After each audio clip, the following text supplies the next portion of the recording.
So does anybody have any doubt that these people are pushing these people into the United States to destabilize us in the region? So yeah, we're looking for people like this and we want to get them out of the United States. Absolutely. Here. But generally, that's the problem with the program. It's not that they're Cuban doctors. It's that the regime does not pay these doctors, takes away their passports, and basically it is, in many ways, forced labor. And that we cannot be in support of. Again, not speaking about here in particular, but in general about the program. Now here's why this... If you lie to us and get a visa and then enter the United States and with that visa participate in that sort of activity, we're going to take away your visa. And once you've lost your visa, you're no longer legally in the United States, and we have a right, like every country in the world has a right, to remove you from our country. So it's just that simple. I think it's crazy. I think it's stupid for any country in the world to welcome people into their country that are going to go to your universities as visitors. They're visitors. And say, I'm going to your universities to start a riot. I'm going to your universities to take over a library and harass people. Hello, brothers and sisters. I really hope you're all doing fine. Now, there is a crisis in the Caribbean right now, and the US has been sanctioning those people who stood with the Cuban doctors. And in the latest shocking move is that the Jamaican government and the Guyanese government came in and supported the US government. Now, this is sending shockwaves because there are secret deals that Marco Rubio has been initiating in the Caribbean countries. And this will as well affect your taxes and affect your well-being. So stick to this video as we discuss whatever is really happening. Why are our leaders selling their conscience to the US? Why should they not stand their ground and say no to Marco Rubio and say no to Donald Trump, because he has disrespected the Caribbean a lot and Africa a lot? So let's watch this video, then have a real quick discussion. Thank you so much. Mr. Secretary, a Turkish student in Boston was detained and handcuffed on the street by plainclothes agents. A year ago, she wrote an opinion piece about the Gaza war. Could you help us understand what the specific action she took led to her visa being revoked? Yeah. And what was your State Department's role in that process? Oh, we revoked her visa. It's an F1 visa, I believe. We revoked it, and here's why. And I'll say it again. I said it everywhere. Let me be abundantly clear, okay? If you go apply for a visa right now, anywhere in the world, let me just send this message out. If you apply for a visa to enter the United States and be a student, and you tell us that the reason why you're coming to the United States is not just because you want to write op-eds, but because you want to participate in movements that are involved in doing things like vandalizing universities, harassing students, taking over buildings, creating a ruckus, we're not going to give you a visa. If you lie to us and get a visa and then enter the United States and with that visa participate in that sort of activity, we're going to take away your visa. And once you've lost your visa, you're no longer legally in the United States, and we have a right, like every country in the world has a right, to remove you from our country. So it's just that simple. I think it's crazy. I think it's stupid for any country in the world to welcome people into their country that are going to go to your universities as visitors. They're visitors. And say, I'm going to your universities to start a riot. I'm going to your universities to take over a library and harass people. I don't care what movement you're involved in. Why would any country in the world allow people to come and disrupt? Now, we gave you a visa to come and study and get a degree, not to become a social activist that tears up our university campuses. And if we've given you a visa and then you decide to do that, we're going to take it away. I encourage every country to do that, by the way, because I think it's crazy to invite students into your country that are coming onto your campus and destabilizing it. We're just not going to have it. So we'll revoke your visa, and once your visa is revoked, you're illegally in the country and you have to leave. Every country in the world has a right to decide who comes in as a visitor and who doesn't. If you invite me into your home because you say, I want to come to your house for dinner, and I go to your house and I start putting mud on your couch and spray painting your kitchen, I bet you're going to kick me out.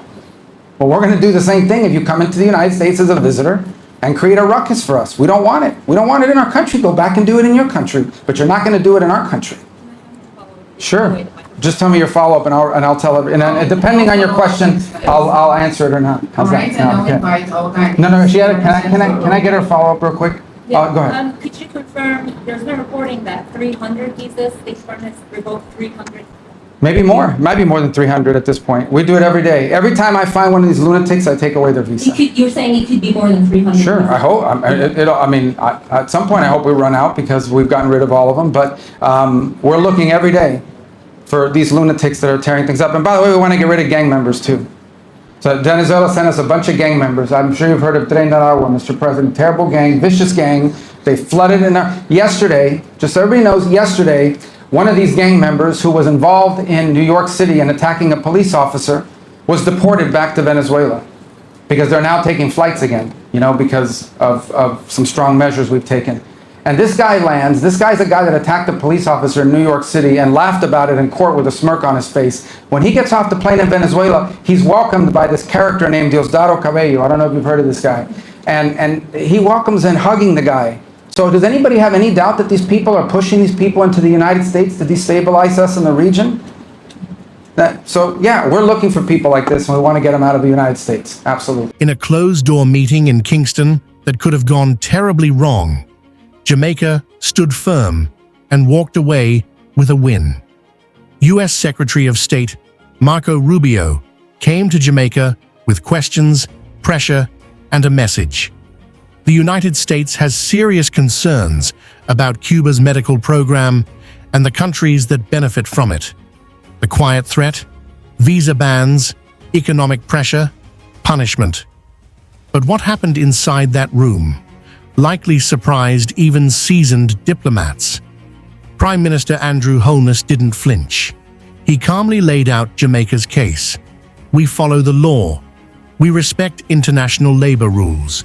The Cuban doctors here are protected, respected, and most importantly, they're needed. And Rubio? He listened. That moment in Kingston flipped the script. Rubio admitted Jamaica's program is different. He promised to review it with fresh eyes. In short, Jamaica didn't fold and the US backed off. At least for now. This is not about doctors. Because this is not about the provision of medical assistance. We have no problem with medical assistance. We have no problem with doctors. We have a problem, and I'm not speaking about Jamaica. We've discussed this today about, you know, following international labor standards and the like, but I'm just talking about this program in general, how it's operated around the world. And how it's operated around the world is that basically the doctors are not paid. The doctor, you pay the Cuban government. The Cuban government decides how much of anything to give them. They take away their passports. They basically operate as forced labor in many places. Now, there are places that have better labor standards. Perhaps Jamaica is one of those, and that's fine. But I'm describing generally what the program has been. It has operated in that way in many parts of the world and placed these people in tremendous danger. And so I think we can all agree that the trafficking in labor, be they doctors or farm workers, is not something that we would want to be supportive of, and we find that to be an egregious practice on the part of the Cuban regime. Now, every country operates their program differently. And obviously, because of our relationship with Jamaica, we're going to engage with them on that and talk about it further and have a better understanding. Perhaps none of this applies in the way it's handled here. But generally, that's the problem with the program. It's not that they're Cuban doctors. It's that the regime does not pay these doctors, takes away their passports, and basically it is, in many ways, forced labor. And that we cannot be in support of. Again, not capacities located halfway around the world. And there's a lot of different reasons why that's happened. But it makes all the sense in the world to see more productive capacity, more manufacturing, more industry relocated into our hemisphere. We certainly have the labor and the population and the desire to do so in our hemisphere. It's closer to the end markets. And so we want to pursue opportunities to make that possible. And clearly I think Jamaica is one of those places that could benefit. And the Prime Minister has that vision for the country and the creation of not just jobs, but jobs that pay even better than the jobs that maybe some could find now. So it's an opportunity I think would be mutually beneficial, and we're going to actively seek and look for ways to make that possible. I also think there's extraordinary opportunities for investment, and we talked about it, whether it's particularly in energy. The United States is going to be producing a lot of liquefied natural gas, which is a very clean fuel that we have in abundance and that we seek to export. And it's also critical, by the way. You cannot have manufacturing without reliable and affordable energy. And so it's one of those things that I think potentially we could continue to partner along with other things, whether it's mining opportunities off the seabed. In essence, to utilize all of the resources of the country in a responsible way that protects your environment, that protects your natural beauty, but at the same time is generating income and opportunity of employment for the people. Ultimately, governments have two prime responsibilities: the safety and the prosperity of their people. And your Prime Minister and his government is very focused on those two priorities. We did talk about tourism because obviously it's a significant part of your economy, and we pledged we were going to go back and reevaluate the travel advisories as they currently stand to ensure that they do reflect the reality of the new numbers and what the numbers show, because you've made very impressive progress in your general numbers overall when it comes to the murder rate and so forth. But in particular, with those travel advisories are designed to American travelers. And I think we need to analyze that and just ensure that the status we're currently in accurately reflects the status quo and takes into account the progress you've already made this year and made last year, year over year, which I think is one of the highest numbers in terms of reductions that we've seen of any country in the region. We have to talk about security, and I think that the Prime Minister has phrased it in a way that I think is very beneficial, and that is, he used the term global war on gangs. Maybe we'll find some other phraseology in the United States to describe it, but we're talking about the same problem. It's amazing if you look across the region and really many parts of the world, how many of the threats we face in the world now that once came from a ideological terrorist organization or from a nation state are now coming from non-governmental criminal organizations who in some cases are more powerful than the governments in some of these countries. And we've confronted this issue. It's a challenge in Mexico. It's a challenge on the border between Venezuela and Colombia. It is the challenge in Haiti. And it's been a challenge here. And it's a multifaceted challenge. They are transnational for a number of reasons. One, as an example, is, and we've acknowledged this, in our conversations that lead back to my time in the United States Senate, how many of the guns and the weapons that are being used by gangs to commit acts of violence here in Jamaica are purchased in the United States and then shipped here. And we want to commit to doing more to stopping that flow at the same time as we do more to commit to increasing your capacity. That's the other thing I underline. What we're talking about here when we talk about American assistance is America helping Jamaica build its own capacity, its own ability to confront these challenges and solve these problems.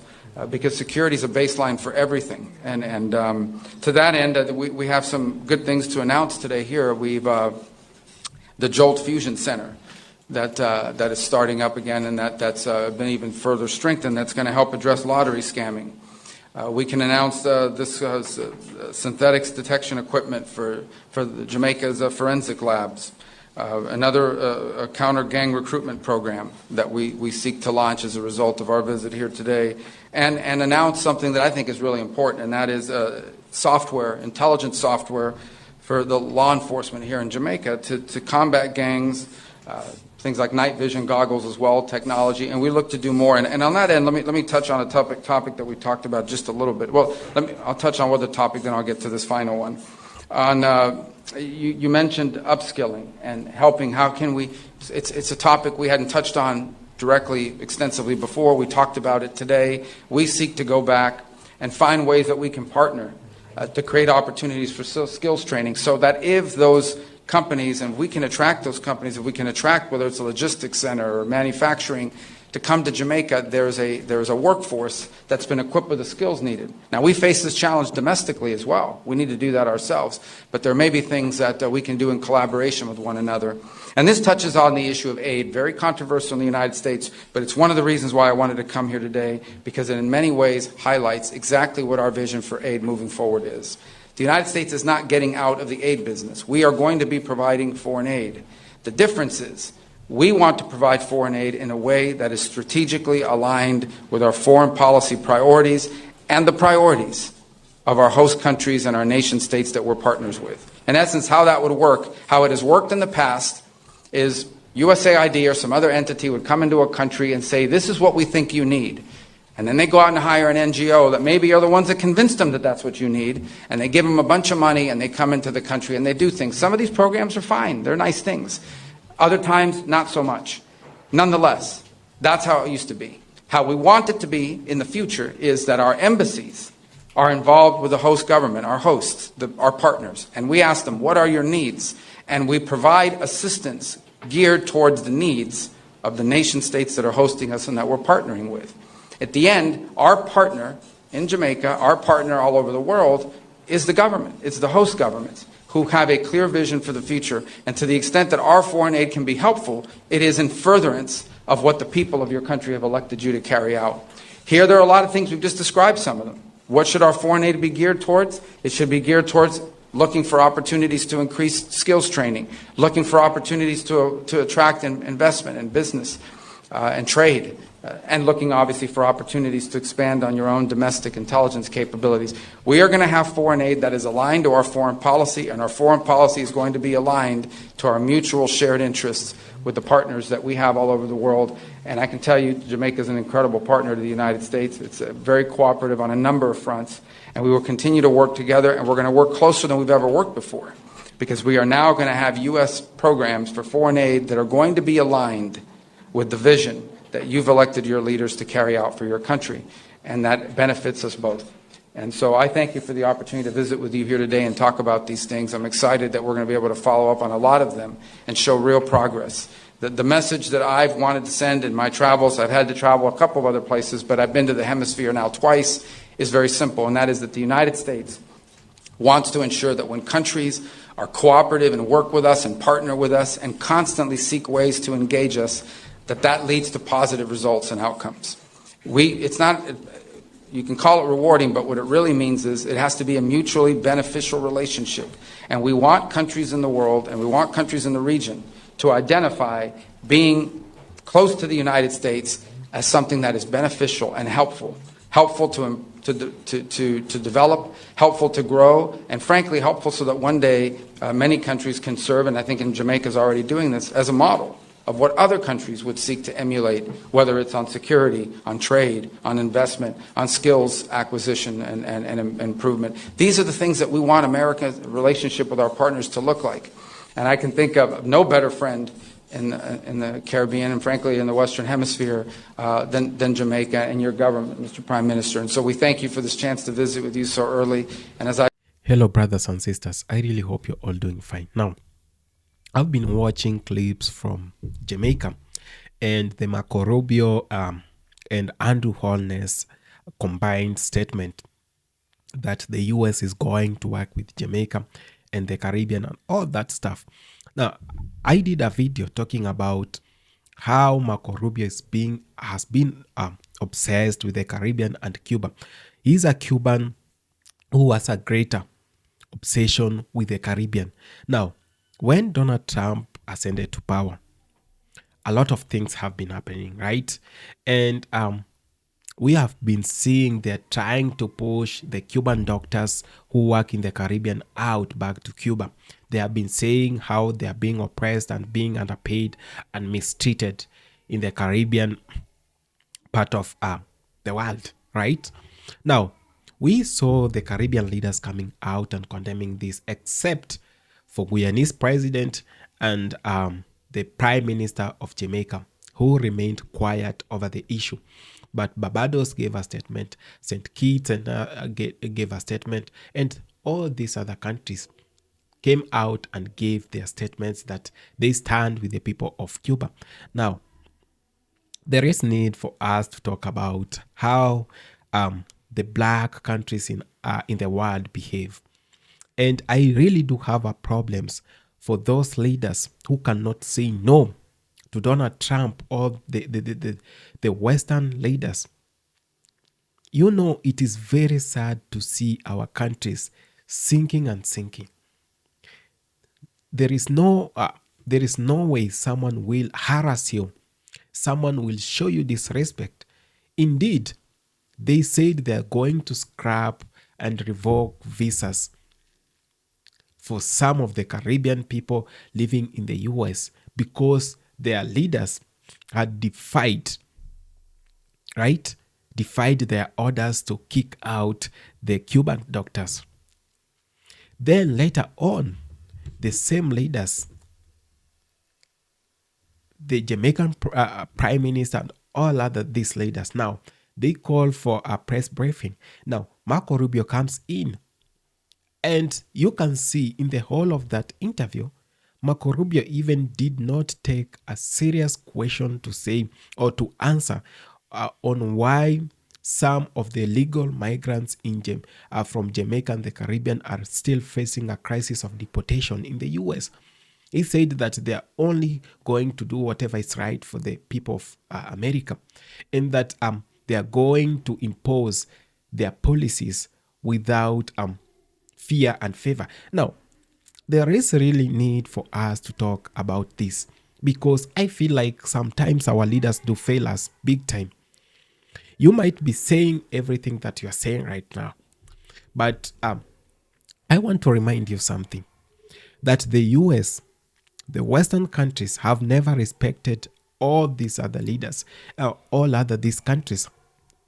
Now, they have been dictating whatever is happening to our countries, and they continue giving up rules and policies that should be used in our countries.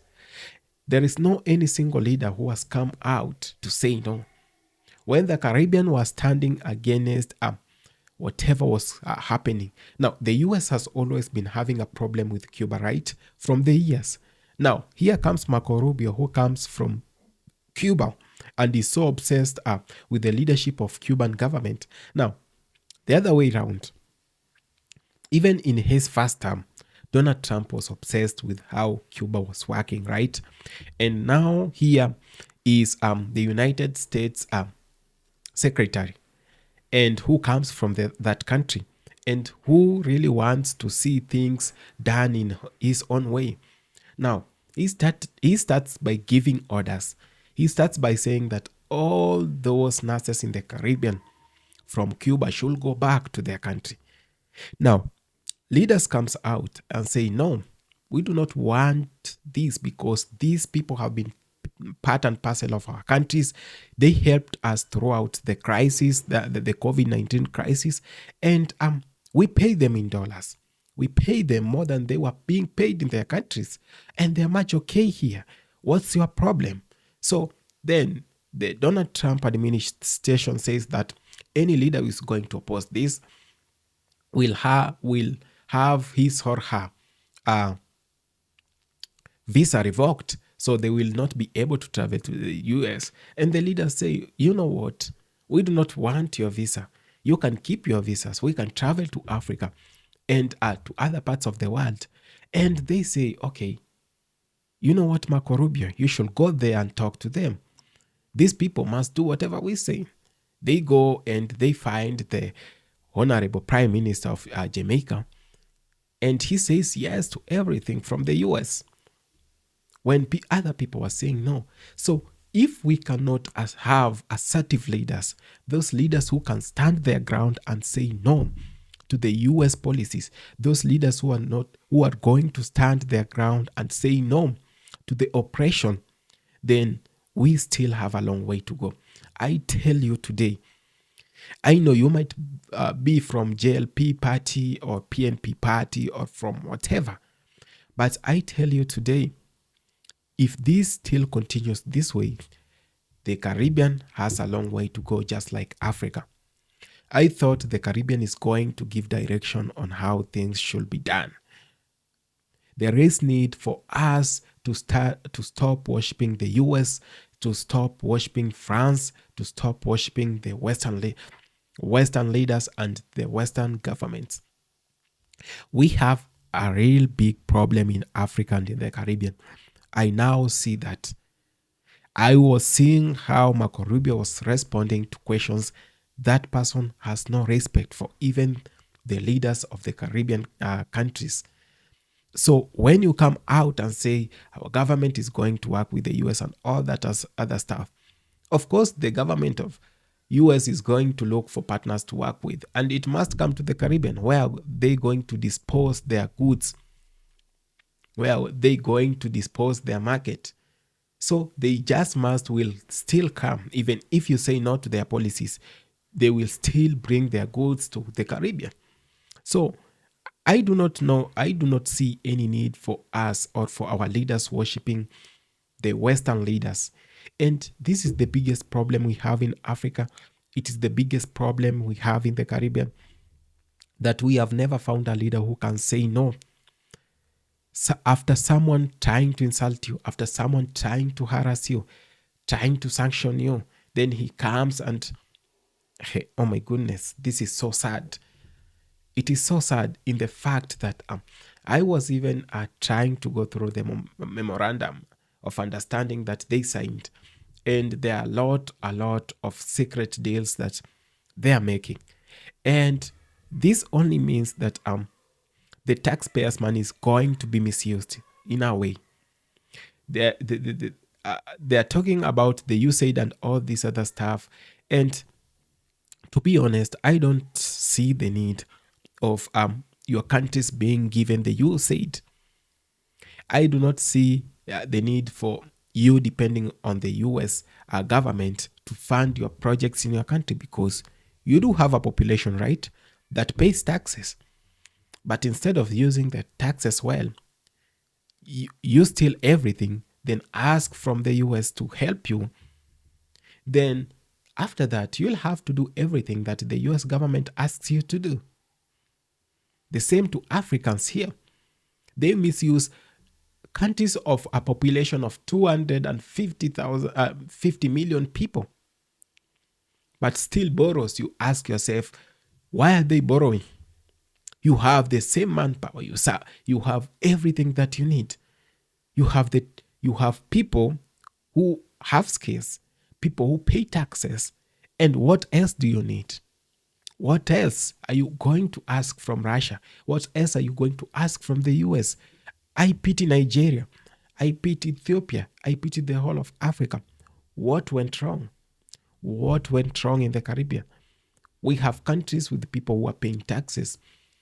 The only difference is we misuse our taxes. The only difference we have with the Chinese government and the African government and the Caribbean government is that the Chinese government utilizes the taxes, and we have elected monsters, thieves, and they are now stealing everything, then going to ask for funds to fund projects in Africa.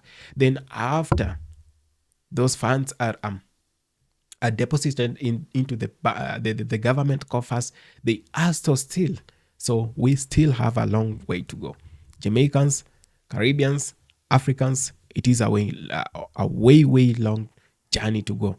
If we need to rectify the whole thing, we need to start with ourselves. Scrutinize yourselves. How do you vote? What do you do?